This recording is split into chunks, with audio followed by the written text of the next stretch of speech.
बिस्मिल्लाहिर्रहमानिर्रहीम। जी तो स्टूडेंट्स, आज हम एक्सरसाइज 6.3 क्वेश्चन नंबर 4 को हल करने जा रहे हैं, जिसमें हमारे पास एक पैरेललोग्राम गिवन है और पैरेललोग्राम की थ्री हमारे पास कोऑर्डिनेट्स गिवन है। फोर्थ जो वर्टेक्स है उसके कोऑर्डिनेट्स फाइंड करने वाले हैं।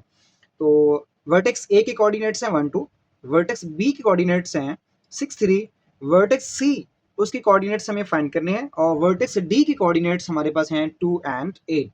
तो चलते हैं अब हम इनको हल करने के लिए कि हम कैसे वर्टेक्स सी के कोऑर्डिनेट्स को फाइंड कर सकते हैं।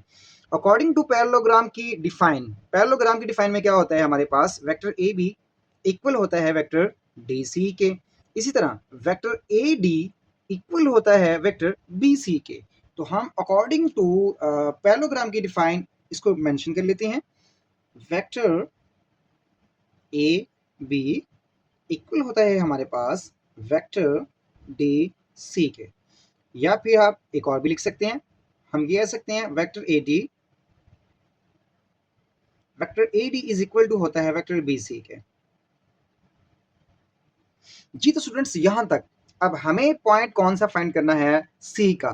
तो आप इन दोनों में से कोई भी एक आप ये ले लें हल करने के लिए, या आप इसको यूज कर लें, हम इन दोनों में से किसी एक को यूज कर सकते हैं। जी तो हमने पॉइंट फाइंड करने हैं। यहाँ पर एक फार्मूला मेंशन कर दिया है मैंने। तो वेक्टर ए बी मीन्स क्या है, वेक्टर ए बी मीन्स ये है कि हमें ओ बी माइनस ओ ए करना है। ओ बी मीन्स क्या है, मतलब वेक्टर बी की वैल्यूज, वेक्टर वर्टेक्स बी की जो कोऑर्डिनेट्स हैं, बी के कोऑर्डिनेट्स में से हम ए की कोऑर्डिनेट्स को माइनस करेंगे। कैसे माइनस करना है वो देखते हैं। सबसे पहले वर्टेक्स बी को हम लिख लेते हैं, पोजीशन वेक्टर के अंदर चेंज कर लेते हैं। ये हमारे पास बनेगा 6i plus 3j, bracket mention कर देते हैं, माइनस इसको चेंज कर देते हैं, ये 1 है तो हमारे पास i आएगा, i प्लस 2j। तो ये हमने क्या किया, पोजीशन वेक्टर के अंदर चेंज कर दिया इनकी वैल्यूज को। 6 यहाँ पे आप देखें 6i फर्स्ट वैल्यू x की होती है, तो x के साथ हम i को मेंशन करते हैं। सेकंड वैल्यू हमारे पास किसकी होती है, सेकंड वैल्यू हमारे पास j की होती y की होती है, तो वो इसके लिए हम j मेंशन करेंगे। इसी तरह इसको करते हैं OC x के साथ हम i लिखेंगे, x माइनस कंप्लीट लिखेंगे x की वैल्यू को, x प्लस वाई आई। उसके बाद हमें क्या करना है, माइनस करना है। माइनस किसको करना है, ओ डी को, और वो हमारे पास क्या है 2i प्लस 8j। अमेजिंग। इसके बाद नेक्स्ट पार्ट अब हम क्या करेंगे, यहाँ पर हम ब्रैकेट्स को रिमूव करते हैं। 6i plus 3j minus i plus 2j equal, यहाँ पे भी ब्रैकेट्स को रिमूव करना है हमें। यहाँ पर स्टूडेंट्स एक मिस्टेक अगर हम माइनस का साइन है तो हमारे पास क्या हो, वैल्यू को साइन चेंज कर देगा, तो हमारे पास ये कंप्लीटली क्या हो जाएगा, माइनस में कन्वर्ट हो जाएगा। Again xi plus yj minus, ये माइनस का साइन है, वैल्यू के साइन चेंज करेगा, minus 2i minus 8j। Good. तो नेक्स्ट हम i की वैल्यू में से i को माइनस करेंगे और j की वैल्यू में से किसको माइनस करेंगे, j को माइनस करेंगे। तो यहाँ पर देख लेते हैं, ये हमारे पास किसकी वैल्यू है, i की। 6 में से अगर 1 निकाल देते हैं तो प्यारे बच्चों हमारे पास क्या आंसर आने वाला है, 5i आंसर आएगा। इसी तरह प्लस 3j है और माइनस 2j है, 3j में से 2j निकालेंगे तो हमारे पास प्लस 1j आएगा, 1 लिखने की जरूरत नहीं होती। इसी तरह सेम पैटर्न से i और i की वैल्यूज को, क्योंकि यहाँ पे x आ रहा है, हम ये करते हैं i को कॉमन ले लेते हैं, x माइनस 2, यहाँ से क्या किया, x माइनस 2, x के साथ i के साथ x और i के साथ 2 है, i कॉमन। इसी तरह यहाँ पर हम j कॉमन लेंगे, j कॉमन लेने पे प्लस y माइनस 8। यहाँ तक। अब स्टूडेंट्स हम क्या करेंगे, कंपेयर करेंगे कोफिशिएंट्स को, i के कोफिशिएंट को कंपेयर कर देंगे और j के कोफिशिएंट्स को कंपेयर कर देंगे। अब ये कंपेयर कोफिशिएंट कैसे होंगे, ये कंप्लीट देखें, ये हमारे पास किसकी वैल्यू है, i की वैल्यू है, तो इसको मेंशन करते हैं 5 is equal to x minus 2। एक हमारे पास स्टेप ये बना, सेकंड स्टेप हम इसको बनाते हैं यहाँ पर। अब हमारे पास y माइनस 8 है j के साथ, यहाँ पे j अकेला है तो अकेला, इसके लिए 1 मेंशन कर देंगे। 1 is equal to y minus 8। जी। तो नेक्स्ट क्या करेंगे हम यहाँ पर, x अपनी ही पोजीशन पे रहेगा, -2 है, इधर आएगा तो यहाँ पर आकर क्या बन जाएगा, +2 बन जाएगा, और फाइनल हमारे पास x का आंसर क्या आ जाएगा, 7। इसी तरह y भी अपनी ही पोजीशन पर रहेगा, -8 जब इधर आएगा तो ये क्या हो जाएगा, +8, और इसी तरह इसका आंसर क्या बनने वाला है हमारे पास, 9। y is equal to 9। तो स्टूडेंट्स हम कोऑर्डिनेट सी, जो हमने वर्टेक्स सी फाइंड करना था, वर्टेक्स सी की कोऑर्डिनेट्स को हम फाइंड कर चुके हैं। तो इन वैल्यूज को हम यहाँ पे मेंशन कर देते हैं। एक्स की वैल्यू हमारे पास है 7 और वाई की वैल्यू हमारे पास क्या है, 9। तो ये था हमारे पास क्वेश्चन नंबर 4। जी, तो क्वेश्चन नंबर 5 की तरफ चलते हैं। इन एक पैरेललोग्राम हमारे पास अगेन गिवन है, जैसा कि क्वेश्चन नंबर 4 के अंदर पैरेललोग्राम गिवन थी, इसी तरह क्वेश्चन नंबर 5 के अंदर भी वो पैरेललोग्राम की ही बात कर रहा है, बट उसने यहाँ पर स्ट्रेट बता दिया है कि हमारे पास जो वेक्टर ए बी है, मतलब जो एक डायरेक्शन है उसकी, वो है 6i प्लस 2j, और जो इसकी ऑपोजिट साइड है, मतलब ए बी की ऑपोजिट साइड है डी सी, डी सी की वैल्यू है -6i माइनस 2j। तो अब वो हमें क्वेश्चन में ये कहना चाह रहा है, show that opposite sides are equal in magnitude.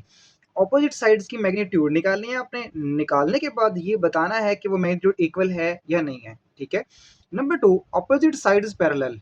Opposite sides parallel हैं या नहीं है, ये तब पता चलेगा, लाइक एज इसकी मैग्नीट्यूड हमारे पास कितनी है, 5, और ऑपोजिट साइड की मैग्नीट्यूड भी कितनी होनी चाहिए, 5। बट क्या है, ऑपोजिट साइड्स में नेगेटिव साइन इन्वॉल्व हो जाता है। ऐसा नहीं होता कि ये +5 है तो ये भी +5 ही आ जाए। अगर ये +5 है तो इसको हम -5 से डिनोट करेंगे ऑपोजिट साइड बताने के लिए। चलिए चलते हैं, सबसे पहले हम मैग्नीट्यूड फाइंड करते हैं। मैग्नीट्यूड फाइंड करने का फॉर्मूला तो हम बहुत बार सीख चुके हैं, अपने क्वेश्चंस को बार बार कर चुके हैं। तो ए बी की डायरेक्ट मैग्नीट्यूड निकालते हैं। मैग्नीट्यूड के लिए हमारे पास क्या होता है, ये आई एक्स का स्क्वायर है और जे वाई के लिए यूज होगा, तो हम यहाँ पे लेंगे 6 का स्क्वायर प्लस 2 स्क्वायर।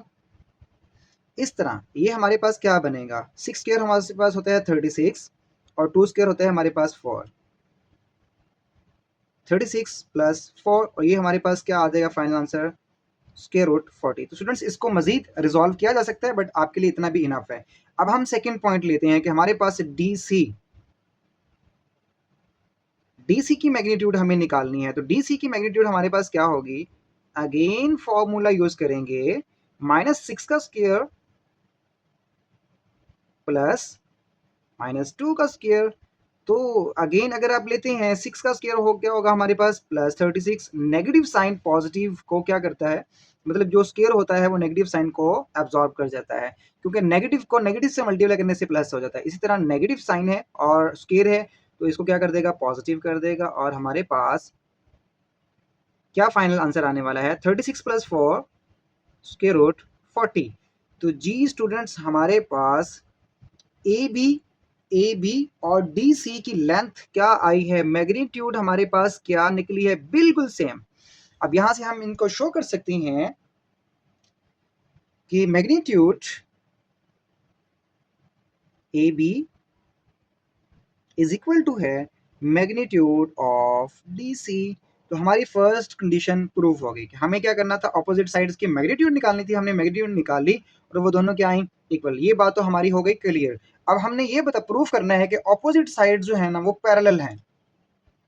जी, तो ऑपोजिट साइड्स पैरेलल शो करने के लिए आप अगर देखते हैं ए बी की हमारे पास जो वैल्यू है 6i प्लस 2j, और डी सी की वैल्यू हमारे पास क्या है, -6i और -2j। इन दोनों को अगर आप क्लैरिटी से देखें तो इन दोनों में क्या चीज़ का डिफरेंस है, +6i plus j -6i minus j। तो नेगेटिव साइन का डिफरेंस है, तो हम लेते हैं नेगेटिव वाली वैल्यूज को, डी सी को लेते हैं हमारे पास, D C is equal to, और इसका नेगेटिव साइन कॉमन ले लेते हैं, माइनस कॉमन ले लेते हैं, हमारे पास आ जाएगा 6i plus 2j। Okay students, इसके बाद अब ये जो नेगेटिव साइन कॉमन लेने के बाद 6i प्लस 2j किसके इक्वल है, 6i प्लस 2j, देखें 6i प्लस 2j किसके इक्वल है, ए बी के इक्वल है। तो हम डी सी वैक्टर को शो करवा देंगे माइनस ए बी वेक्टर के। तो आपको मैंने फर्स्ट में एग्जांपल दी थी, अगर हमारे पास क्या होता है, दो वेक्टर्स होते हैं, उनकी मैग्नीट्यूड सेम है, बट ऑपोजिट शो करने के लिए ये क्या होगा, एक की वैल्यू पॉजिटिव और दूसरे की हमारे पास क्या होगी, नेगेटिव। ये हमें एक डायग्राम को शो करने के लिए बताना पड़ता है। तो चले चलते हैं अब हम नेक्स्ट क्वेश्चन की तरफ। जी तो स्टूडेंट्स क्वेश्चन नंबर 6 की तरफ चलते हैं। आपको पहले एक बात बताता जाऊं कि क्वेश्चन नंबर 6 और क्वेश्चन नंबर 8 इन दोनों के अंदर सेम मेथड यूज हो रहा है और दोनों के अंदर एक ही चीज को उसने डिस्कस किया है। तो क्वेश्चन नंबर 6 मैं आपको करवाने वाला हूँ, जबकि क्वेश्चन नंबर 8 आपके लिए खुद है, और अगर कोई प्रॉब्लम आता है तो कमेंट सेक्शन में आपने मुझे बताना है। क्वेश्चन नंबर 6 की स्टेटमेंट में एक ट्रायंगल गिवन है ABC, और उसने हमें क्वेश्चन जो कहा है वो ये है कि प्रूफ करें कि ये जो ट्रायंगल के पॉइंट्स दिए हैं, अकॉर्डिंग टू पॉइंट्स ये हमारे पास आइसोसेल ट्रायंगल है। तो आइसोसेल ट्रायंगल क्या है, सबसे पहले हम इन पॉइंट्स को ढूंढते हैं।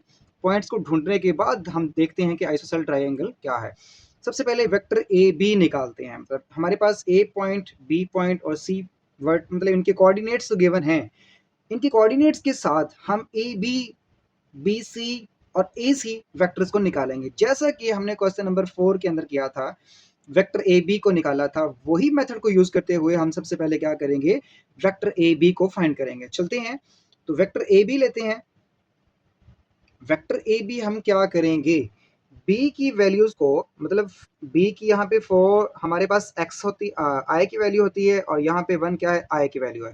तो हम यहाँ पे करेंगे 4 में से 1 को माइनस करेंगे, मतलब बी की वैल्यू सारी की सारी और ए की वैल्यूज को माइनस कर देंगे। इसको हम ऐसे लिख लेते हैं, 4i प्लस 6j माइनस करेंगे किसको, ए की वैल्यूज को।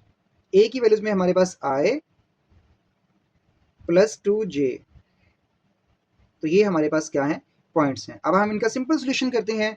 अगर यहाँ पे मैं डायरेक्ट सोल्यूशन कर दूं तो आपने प्रॉब्लम या परेशान होने वाली बात नहीं है, आपको अब ये पैटर्न आना चाहिए। प्लस 4i माइनस आई, 4 में से अगर हम एक निकालते हैं हमारे पास फाइनल आंसर क्या आएगा, 3i। गुड। इसी तरह प्लस 6j, प्लस 6j में से हम माइनस 2 निकाल दें, j के निकाल दें, तो हमारे पास क्या आएगा, प्लस 4j आ जाएगा। तो ये बिल्कुल एक स्टेप, मैं चाहता हूँ कम से कम स्टेप्स के अंदर आपको क्वेश्चन को कंप्लीट करवाऊं। इसका नेक्स्ट, अब हमने क्या फाइंड कर लिया, ए बी। अब ए बी को फाइंड करने के बाद नेक्स्ट हमने क्या फाइंड करना है, बी सी। तो हम नेक्स्ट लेते हैं vector B C. Again vector B C में पहले सी की value 7i plus 2j, 7i plus 2j minus करेंगे बी की वैल्यू को, 4i plus 6j। Okay students, चलें जी, यहाँ पे भी आपने मुझे वही पैटर्न बताना है, 7i माइनस 4j। तो क्या आंसर आएगा, 7 में से अगर हम 4 निकालते हैं तो हमारे पास क्या आएगा, 3i और प्लस 2j माइनस 6j होने वाला है। ये जो माइनस है साइन पोजीशन चेंज करने वाला है, तो हमारे पास क्या बचेगा, माइनस 4j। अमेजिंग, हमने क्या किया, दो स्टेप्स के अंदर अपने काम को वाइंड अप कर लिया। इसी तरह ए बी फाइंड किया, बी सी फाइंड किया, अब हम फाइंड करने जा रहे हैं ए सी, वेक्टर ए सी। ए सी, सबसे पहले सी की वैल्यूज को लिखेंगे। सी की वैल्यूज हमारे पास क्या है, 7i प्लस 2j माइनस करना है हमने ए की वैल्यूज को, और वो है i प्लस 2j। गुड। तो नेक्स्ट स्टेप में हम क्या करने जा रहे हैं, सेम पैटर्न को फॉलो करने जा रहे हैं। 7i में से एक i निकालेंगे तो हमारे पास क्या बचेगा, 6i। अगेन 2j में से 2j माइनस, तो क्या बचेगा, 0j बचेगा। तो जी, तो स्टूडेंट्स हम क्या कर चुके हैं,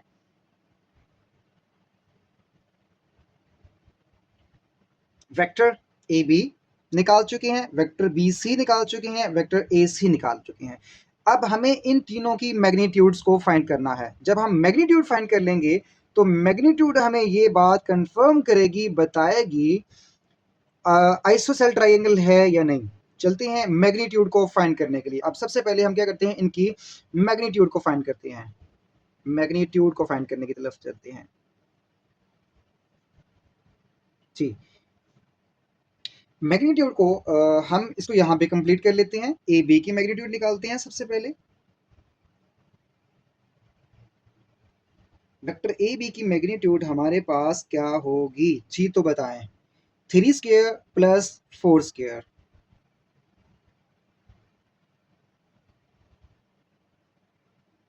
जी तो स्टूडेंट्स 3 स्क्वायर हमारे पास क्या होता है 9, प्लस 4 स्क्वायर हमारे पास क्या होता है 16, और फाइनल आंसर जो हमारे पास आने वाला है वो है स्क्वायर रूट 25।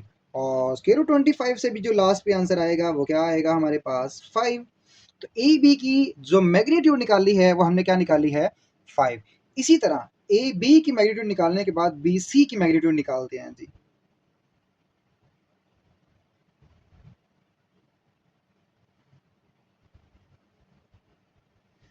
बी सी की हमारे पास वैल्यू क्या है 3 - 4। तो हम लेंगे यहाँ पे G square 3 square plus -4 square. 3 square again हमारे पास 9 एंड 4 स्क्वायर हमारे पास क्या आ जाएगा 16। तो फाइनल हमारे पास 25। जी तो स्क्वायर रूट 25 का आंसर क्या होता है 5। तो प्यारे बच्चों आइसोसेलेस ट्राइंगल वो ट्राइंगल होती है जिसकी दो लेंथ सेम हो। इट मींस दैट हमने वेक्टर ए बी की मैग्नीट्यूड निकाली वो भी 5 है, और वेक्टर बी सी की मैग्नीट्यूड निकाली वो भी 5 है। हमें ये पॉइंट बता रहा है कि ये क्या है, हमारे पास एक आइसोसेलेस ट्राइंगल है। हमें थर्ड पॉइंट फाइंड करने की जरूरत नहीं है, बट हम फाइंड कर लेते हैं। वेक्टर ए सी की मैग्नीट्यूड भी निकाल लेते हैं। उसकी मैग्नीट्यूड ऑब्वियसली डिफरेंट निकलेगी, हो सकता है सेम भी आ जाए 6। जी तो 6 स्क्वायर प्लस 0 स्क्वायर। स्टूडेंट्स हमारे पास यहाँ पे एक ही है 6 ही है। 6 का स्क्वायर क्या होगा 36, एंड स्क्वायर रूट 36 का आंसर क्या होता है हमारे पास 6। तो अब हम इसको शो करेंगे from magnitude of a b is equal to है मैग्नीट्यूड ऑफ बी सी। कि वेक्टर ए बी और बी सी की मैग्नीट्यूड हमारे पास सेम है। This show that it is an isosceles triangle.